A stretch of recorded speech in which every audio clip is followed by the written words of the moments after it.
Welcome আজকের ক্লাসে থাকছে ডাইট্রানজিটিভ ভার্ব আর কমপ্লেক্স ট্রানজিটিভ ভার্বের ভয়েস চেঞ্জ।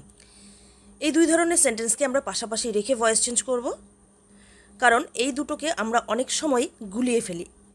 তো প্রথমে আসি এই ডাইট্রানজিটিভ ভার্ব কি, এটার ভয়েস চেঞ্জ আমরা কিভাবে করব, আর এটার সাথে কমপ্লেক্স ট্রানজিটিভ ভার্বের ঠিক তফাৎটা কোন জায়গায়, যেই জায়গাগুলোতে আমরা গুলিয়ে ফেলি। তো দেখো, এই ডাইট্রানজিটিভ ভার্ব কি, আমরা জানি যে ভার্বের দুটো অবজেক্ট থাকে সেগুলি হচ্ছে ডাইট্রানজিটিভ। ডাই কথার অর্থ হচ্ছে দুই, আর ট্রানজিটিভ কথার অর্থ হচ্ছে যে ভার্ব অবজেক্ট নেয় বা যে ভার্বের অবজেক্ট থাকে। আগের ক্লাসে ডিটেলস আমি আলোচনা করেছি, যারা মিস করে গেছো সেই ভিডিওটা তারা দেখতে পারো। আর যাদের ট্রানজিটিভ ভার্ব ইন্ট্রানজিটিভ ভার্ব বুঝতে এখনও অসুবিধা আছে, আমি বলবো আগে ওই ভিডিওটি দেখে আসো। উপরে দেখো একটা আই বাটনের লিঙ্ক পেয়ে যাবে, সেই লিঙ্কে টাচ করে আগে ওই ভিডিওটা দিকে শিখে আসো, তারপর এটা দেখো, তাহলে তোমার কিন্তু বেশি কাজে লাগবে। তো এই সেন্টেন্সটাতে আমরা দেখব এখানকার যে ভার্বটা রয়েছে এটা ডাইট্রানজিটিভ কিভাবে হচ্ছে। দেখো রয়েছে হি টিচেস আস ইংলিশ। এখানে হি হচ্ছে সাবজেক্ট, টিচেস এটা ভার্ব, আস এটাও একটা অবজেক্ট, এবং ইংলিশ এটাও অবজেক্ট। এখানে দেখো দুটো অবজেক্ট রয়েছে। আমরা অবজেক্ট কাকে বলি? ভার্বকে কি বা কাকে দিয়ে প্রশ্ন করলে যে উত্তর আমরা পাবো সেগুলোই হচ্ছে অবজেক্ট। এখানে দুটো অবজেক্ট রয়েছে। কিভাবে দেখো, আমরা যদি প্রশ্ন করি তিনি আমাদের কি শেখান, উত্তরে পাচ্ছি ইংলিশ। আবার যদি আমরা ভার্বকে জিজ্ঞেস করি তিনি কাকে শেখান, উত্তরে আমরা পাচ্ছি আস আমাদেরকে। তাহলে দেখো এই সেন্টেন্সে আস এবং ইংলিশ এই দুটোই হচ্ছে অবজেক্ট, অর্থাৎ এখানে দুটো অবজেক্ট রয়েছে, তাই জন্যই এই ভার্বটা হচ্ছে এখানে ডাইট্রানজিটিভ। আর এটার ভয়েস চেঞ্জ কীভাবে করতে হয় এটা খুবই ইজি, তোমরা সবাই জানো। কিন্তু যেখানে সমস্যাটা দাঁড়ায় আমাদের পাশে যে সেন্টেন্সটা রয়েছে কমপ্লেক্স ট্রানজিটিভের, সেটাকে নিয়ে। তো প্রথমে আমরা এই ডাইট্রানজিটিভের যে সেন্টেন্সটা রয়েছে এটার ভয়েস চেঞ্জ করে নিই। কী হবে এটার ভয়েস চেঞ্জ করলে? এই সেন্টেন্সগুলোর দুরকমভাবে ভয়েস চেঞ্জ করা যায়। যে অবজেক্টগুলো রয়েছে সেটার একটিকে আমরা সাবজেক্ট করব এবং অন্যটি থেকে যাবে, যেটাকে আমরা রিটেইনড অবজেক্ট বলি। তাহলে এই সেন্টেন্সের প্যাসিভ ভয়েস দুটো কী কী হচ্ছে দেখো। প্রথমে আমরা ইংলিশ যে রয়েছে ডিরেক্ট অবজেক্ট, এই ডিরেক্ট অবজেক্টকে সাবজেক্ট করে সেন্টেন্সটা লিখে নিই। হ্যাঁ, এই প্রসঙ্গে বলি যে দুটো অবজেক্ট থাকে তার মধ্যে দেখবে একটি ব্যক্তিবাচক হয়, একটি বস্তুবাচক হয়। যেটি বস্তুবাচক থাকে ওটিকে ডিরেক্ট অবজেক্ট বলে, আর যেটা হচ্ছে ব্যক্তিবাচক থাকে সেটাকে ইনডিরেক্ট অবজেক্ট বলে। তো সেই ক্ষেত্রে আমাদের সেন্টেন্সটা কী হবে? ইংলিশকে যদি আমরা সাবজেক্ট ধরে নিই, English is taught us by him. এখানে এই যে আসটা থেকে গেল এটা হচ্ছে রিটেইনড অবজেক্ট। আবার এই যে ইনডিরেক্ট অবজেক্ট আস রয়েছে এটাকে যদি আমরা সাবজেক্ট ধরে ভয়েস চেঞ্জ করি সেই ক্ষেত্রে কী হচ্ছে দেখো, we are taught English by him. এবার আমরা এই কমপ্লেক্স ট্রানজিটিভ যে ভার্ব রয়েছে সেন্টেন্সে এটার ভয়েস চেঞ্জ করি। দেখো এখানেও কি রয়েছে, they made him king. They subject, made এটা ভার্ব, হিম এটা একটা অবজেক্ট, আর কিং এটাও কিন্তু অবজেক্ট। দেখো এখানেও দুটো অবজেক্ট রয়েছে, তাই না? তাই তো মনে হচ্ছে, কারণ আগেরটার মতো যদি আমরা এই মেড ভার্বকে জিজ্ঞেস করি কাকে বানিয়েছে, কি বানিয়েছে, আমরা কিন্তু দুটোরই উত্তর পাচ্ছি।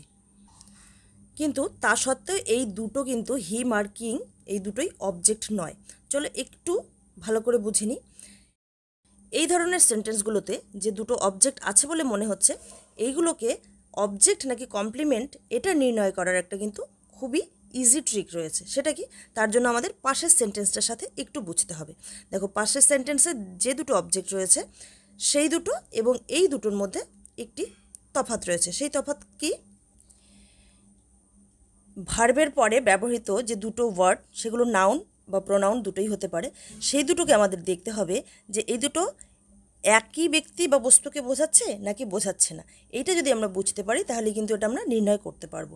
যদি দেখা যায় যে এই দুটো যেগুলোকে আমাদের অবজেক্ট মনে হচ্ছে একই ব্যক্তি বা বস্তুকে বোঝায়, তাহলে কিন্তু সেগুলো অবজেক্ট হবে না, একটা কমপ্লিমেন্ট হবে, একটা অবজেক্ট হবে। আর যদি দেখা যায় যে এই দুটো আলাদা আলাদা ব্যক্তি বা বস্তুকে বোঝাচ্ছে, তাহলে সেই দুটোই অবজেক্ট হবে। যেমন এখানে দেখো, হি টিচেস আস ইংলিশ, এই আস আর ইংলিশ একই ব্যক্তি বা বস্তুকে বোঝাচ্ছে না, তাহলে এখানে অবজেক্ট। আবার পরের সেন্টেন্সে চলে যাও, এখানে রয়েছে দেখো দে মেড হিম কিং। এখানে হিম আর এই কিং দুটোই কিন্তু এক ব্যক্তিকে বোঝাচ্ছে, তাকে রাজা বানিয়েছে। তাহলে এখানে কিন্তু এই দুটো অবজেক্ট নয়, একটা অবজেক্ট একটা কমপ্লিমেন্ট। তাহলে এই দুই ধরনের সেন্টেন্সের মধ্যে তফাৎ মনে রাখার সহজ কৌশলটা কি?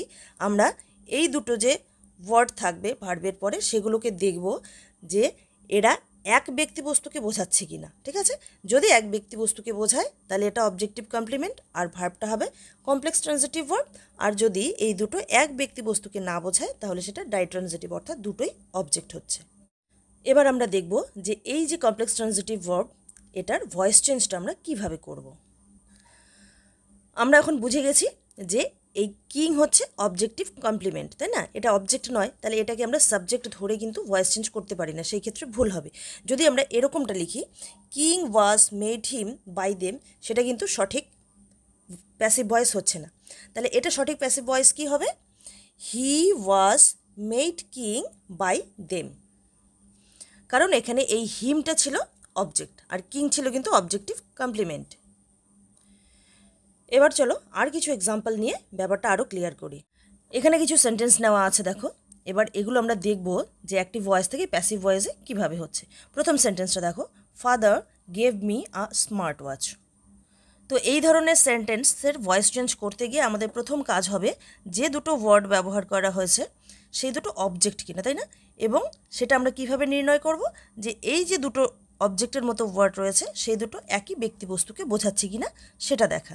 তো দেখো রয়েছে ফাদার গেভ মি আর স্মার্টফোন, তাহলে মি আর স্মার্টফোন একজনকে বোঝাচ্ছে না, তার মানে দুটোই অবজেক্ট, এটা হচ্ছে ডাইট্রানজিটিভ। তাহলে এটার দু রকমের ভয়েস চেঞ্জ আমরা করতে পারি।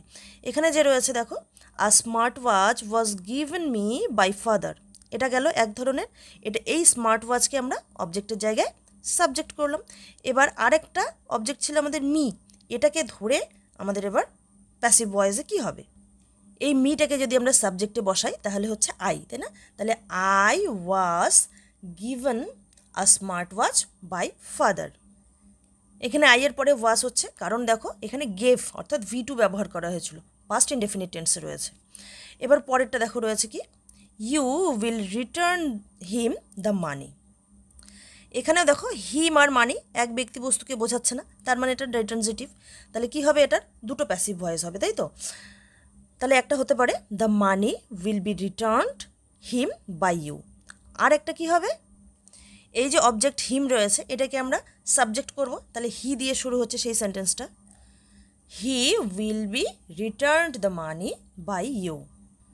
আবার পরেরটা দেখো, you must show me the papers. এখানেও দেখো মি আর পেপার্স এক ব্যক্তি বস্তুকে বোঝাচ্ছে না, তার মানে এখানে দুটো অবজেক্ট রয়েছে, আমরা দুটো প্যাসিভ ভয়েস করতে পারি। একটা কি হচ্ছে দেখো, the papers must be showed me by you. আর একটা কী রয়েছে দেখো, মি অবজেক্টে রয়েছে মি, তাহলে এই মিটাকে সাবজেক্ট করলে আই হয়ে যাচ্ছে, সেই ক্ষেত্রে হবে I must be showed the papers by you. এখানকার প্যাসিভ ভয়েসগুলোতে দেখো কি রয়েছে, I was given, he will be returned. এইগুলো কিন্তু অনেকেই ট্রান্সলেশনে ব্যবহার করে থাকে, যেগুলো কিন্তু ভুল হয়। আমি একটু বলছি ডিটেলসে। ধরো কোথাও ট্রান্সলেশনে এরকম আছে, অর্থাৎ বাংলা থেকে ইংলিশে তোমাকে করতে হচ্ছে, এরকম আছে যে আমি দিয়েছিলাম, অনেকেই কিন্তু এটাকে করো আই ওয়াজ গিভেন। কিন্তু দেখো আই ওয়াজ গিভেন মানে আমাকে দেওয়া হয়েছিল, আমি দিয়েছিলাম এরকমটা নয়। তাহলে আমি দিয়েছিলাম সেটার ইংরেজি আমাদের কি লিখতে হবে? I gave. I was given বা আই ওয়াজ গিভ এরকমটা কিন্তু নয়। এবার চলো আর কিছু এক্সাম্পলস রয়েছে সেগুলো দেখিনি। এই সেন্টেন্সগুলো দেখো কি কি রয়েছে, দে ইলেক্টেড ইউ চেয়ারম্যান। তো এইগুলোর ক্ষেত্রে আমাদের প্রথম কাজ কি, যে দুটো ওয়ার্ড ভার্বের শেষে থাকছে সেইগুলোকে আমরা দেখব একই ব্যক্তিবস্তুকে বোঝাচ্ছে কিনা, তাই তো? তো এখানে দেখো রয়েছে দে ইলেক্টেড ইউ চেয়ারম্যান। এই যে ইউ আর চেয়ারম্যান এই দুটোই কিন্তু একজনকেই বোঝাচ্ছে। দেখো তারা তোমাকে চেয়ারম্যান বানিয়েছিল, তোমাকে কি বানিয়েছিল? চেয়ারম্যান। তাহলে একই ব্যক্তিকেই বোঝাচ্ছে, তাই না? তো এই ক্ষেত্রে আমাদের এটা কি হচ্ছে? Complex transitive. এবং এখানে যে পরের ওয়ার্ডটা ব্যবহার করা হয়েছে এটা হচ্ছে অবজেক্টিভ কমপ্লিমেন্ট। তাহলে এখানে অবজেক্ট হচ্ছে ইউ, কমপ্লিমেন্টের আগে যেটা রয়েছে সেটাকে আমরা এখানে অবজেক্ট ধরবো। এটাকে অবজেক্ট ধরে আমাদের প্যাসিভ ভয়েসটা তাহলে কি হবে? You were elected chairman by them. Were হবে কারণ এখানে ইলেক্টেড রয়েছে, পাস্ট টেন্সে রয়েছে। আবার পরেরটাতে দেখো, you should make him your leader. তাকে তোমার লিডার করা উচিত, তাই তো? এখানেও দেখো এই যে হিম আর ইয়োর লিডার এই দুটো কিন্তু একজনকেই বোঝাচ্ছে, তাই না? এই যে হিম তাকে, আর হচ্ছে ইয়োর লিডার তোমার লিডার, তাহলে দেখো দুজন কিন্তু একজনকেই বোঝাচ্ছে। তাহলে এটাও আমাদের কমপ্লেক্স ট্রানজিটিভে রয়েছে, তাই তো? এই ক্ষেত্রে তাহলে আমরা প্যাসিভ ভয়েসটা কীভাবে করব? হিম আছে, তাহলে হি হবে he should be made your leader by you. পরেরটা দেখো, দ্য জাজ ডিক্লেয়ার্ড হিম দ্য উইনার। বিচারক তাকে জয়ী ঘোষণা করেছিলেন বা উইনার ঘোষণা করেছিলেন। এখানে দেখো হিম এবং হচ্ছে দ্য উইনার একই ব্যক্তিকে বোঝাচ্ছে। সেই ক্ষেত্রে আমাদের বুঝতে হচ্ছে যে এটা এই যে দ্য উইনার অবজেক্টিভ কমপ্লিমেন্ট, অর্থাৎ এইখানে ভার্বটা রয়েছে হচ্ছে কমপ্লেক্স ট্রানজিটিভে।